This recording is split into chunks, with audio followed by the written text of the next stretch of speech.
मस्त केलं.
वाक्य कापली मजा गेली. तुमचं वाक्य कापली मजा गेली.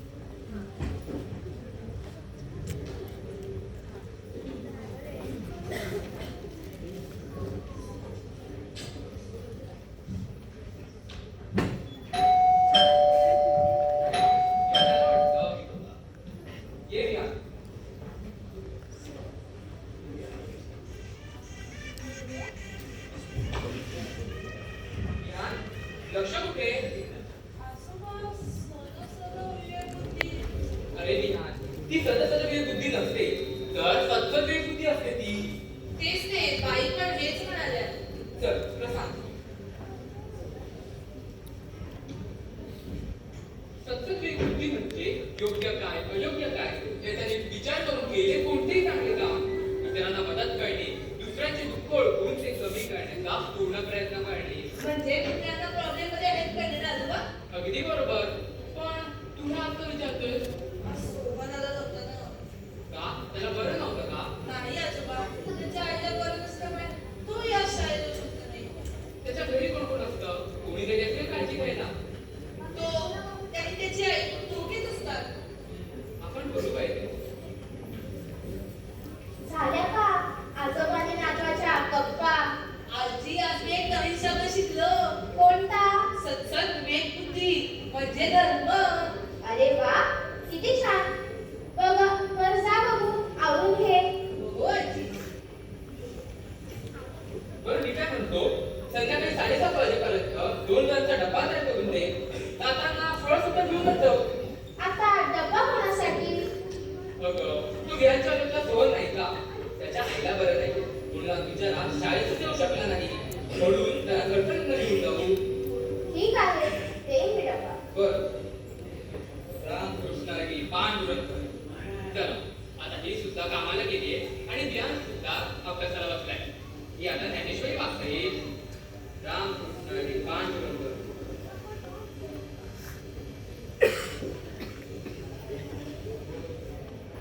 अरे बापरे, 6:30 वाजले सुद्धा. ज्ञानेश्वरी वाचता वाचता वेळ कसा निघून जातो कळत सुद्धा नाही. रामकृष्ण हरी पांडुरंग हरी. आता बिहारला पडवायला हवं. आम्हाला सोनपुडी सुद्धा जायचंय. बिहार झाला काय अभ्यास? हो झालं जरा आजोबा. बोला आजोबा, काय झालं? चल बघू, आता आपल्याला निघायचंय. कुठे? आपल्याला सोहनकडे जायचंय. सोहनकडे? हो. अरे वा. अहो डबा तयार आहे. जायचंय ना सोहनकडे? हो चला निघूया. हो चला चला.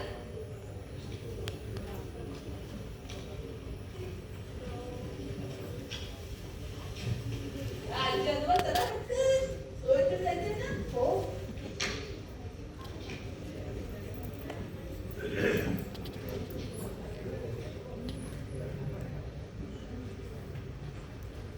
आजोबा, सोहन आणि त्याची आई आपल्याला दोन किती खुश झाले ना? अरे बिहार, त्याच्या आईला बरं नव्हतं म्हणून तो सुद्धा तुझ्या शाळेत येऊ शकला नाही. ती तरी त्याला डब्बा बनवून द्यायला कशी उठणार. म्हणून मी तुला आजीला सांगितलं की 2 जणांचा डब्बा तयार करून दे. आजोबा, तुम्ही केलं ते सद्विवेक बुद्धी? अगदी बरोबर. हीच खरी सत्संग बुद्धी आणि हाच खरा धर्म. धर्म म्हणजे दुसरं तिसरं काही नसून माणुसकी हाच खरा धर्म. बरोबर ना आजोबा? अगदी बरोबर.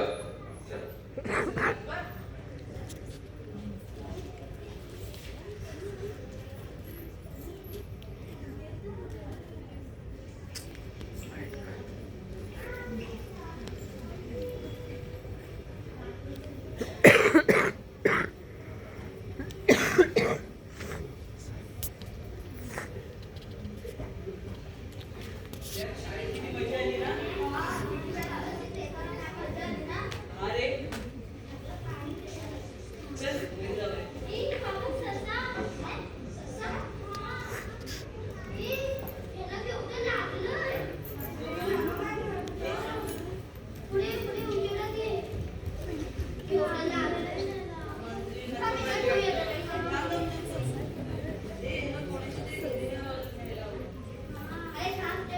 अरे सॉरी काय झालं?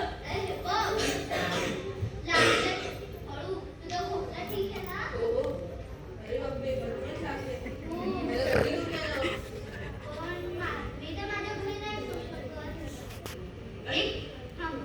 मीच घेऊन जाऊ का याला घरी? चालेल चालेल. उद्या भेटूया आपण. याला घेऊन जातो. बाय. उद्या भेटूया. हो.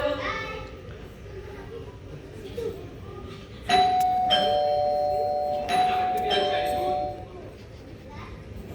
ये ना ये. अरे काय झालंय त्याला? आजोबा, जखमी झाले ते. ठेव बरं इथे. आपण आजीला बोलूया. ती करेल काय तुमचं? आजी. काय झालं? हे बघ, ससुत जखमी पिल्लू. बापरे, त्याला कोण उखाली? मी आत्ताच आले. बघ या, म्हटलं होतं ना आजी करेल काय तुमचं?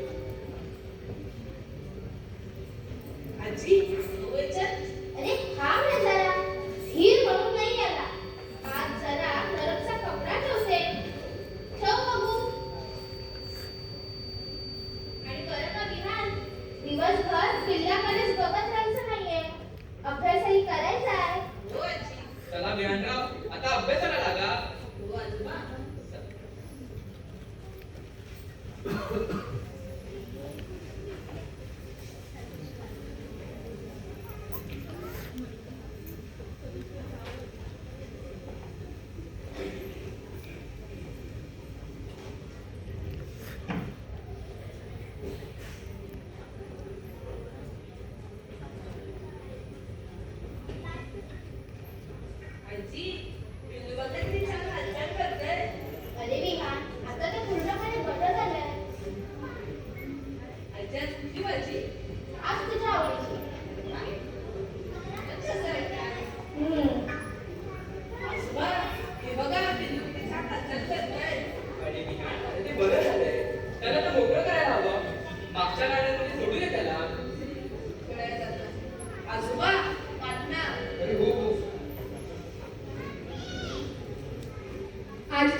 आजी त्यांना कोणी वाचवलं असेल?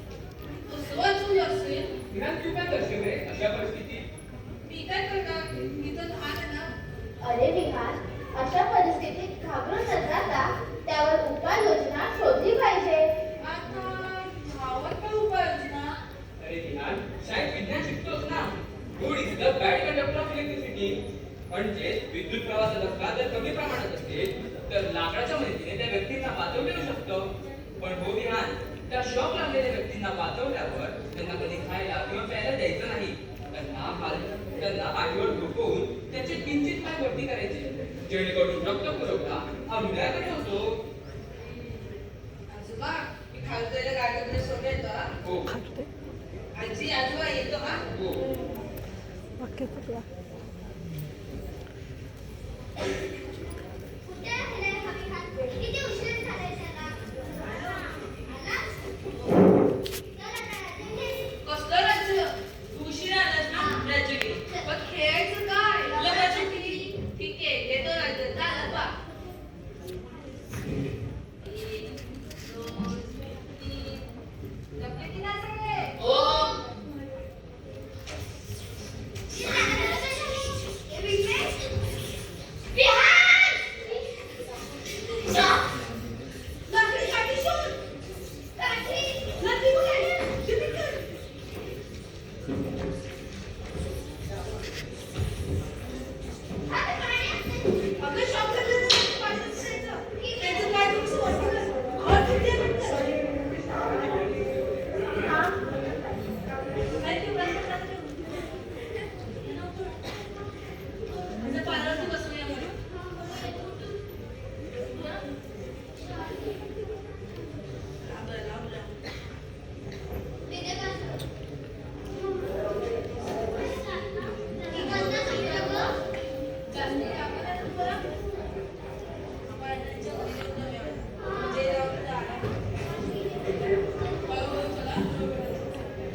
सगळ्यांना नमस्कार.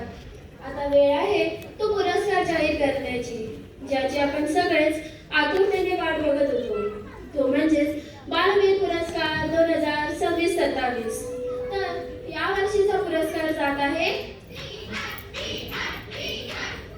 कळलंच असेल तुम्हाला, विहान. खेळायला, कामाला, अभ्यासात विहान कायमच पुढे. कोणाला मदत करायची म्हटलं तर विहान नेहमीच तत्पर. मग ती मदत मित्रमैत्रिणींना असो व पक्ष प्राण्यांना.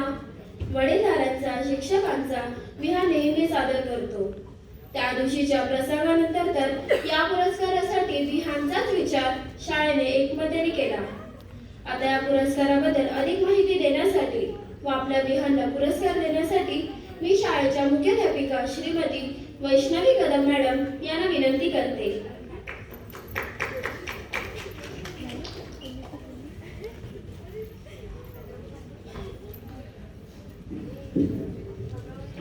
नमस्कार. दरवर्षीप्रमाणे यावर्षी आपण बालवीर पुरस्कार जाहीर केला.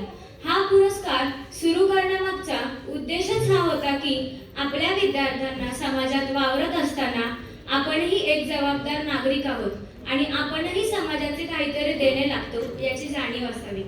आपल्या रोजच्या आयुष्यात कधी काही कठीण प्रसंग आला तर घाबरून न जाता त्या प्रसंगाला तोंड देणे ही खरंच एक जबाबदार व हुशार नागरिकाची ओळख आहे. आणि असा जबाबदार व हुशार नागरिक निर्माण करणे ही आपली जबाबदारी आहे. हे ओळखूनच शाळेने हा पुरस्कार देण्यास सुरुवात केली. आपल्याला माहीतच आहे की विहानवर असलेल्या चांगल्या संस्कारांची झलक आपल्याला नेहमीच पाहायला मिळते. पण हे संस्कार होण्याचे मुख्य कारण म्हणजे त्याचे कुटुंब.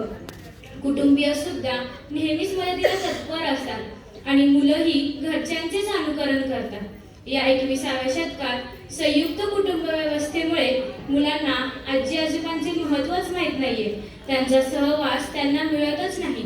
पण विहानच्या आजी आजोबांचे विहानवर असलेले संस्कार खरंच कौतुकास्पद आहेत। आज येथे विहानचे आई बाबा येऊ शकले नाहीत कारण ते नेव्हीमध्ये आहेत, देशाची सेवा करत आहेत। त्यामुळे आज इथे विहानचे आजी आजोबा आले आहेत। मी आजी आजोबांना विनंती करते की त्यांनी व्यासपीठावर यावे।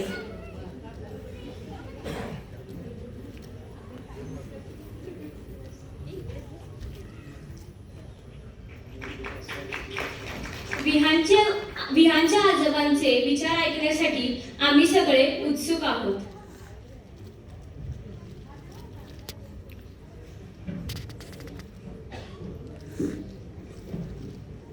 रामकृष्ण हरी पांडुरंग हरी। इथे जमलेल्या सर्व मान्यवरांना तसेच माझ्या लाडक्या मित्रमैत्रिणींना माझा नमस्कार। सर्वप्रथम मला शाळेचे कौतुक करायचे वाटते ज्यांनी या पुरस्काराचा विचार केला। हा केवळ एक पुरस्कार नाही तर मुलांना एक मोठा संदेश द्यायचे माध्यम आहे। या पुरस्काराच्या माध्यमातून मुलांना ते फक्त एक जबाबदार नागरिक असल्याची जाणीव होत नाही तर अजून माणुसकीने वागण्याची व माणुसकीची ऊर्जा सुद्धा मिळते।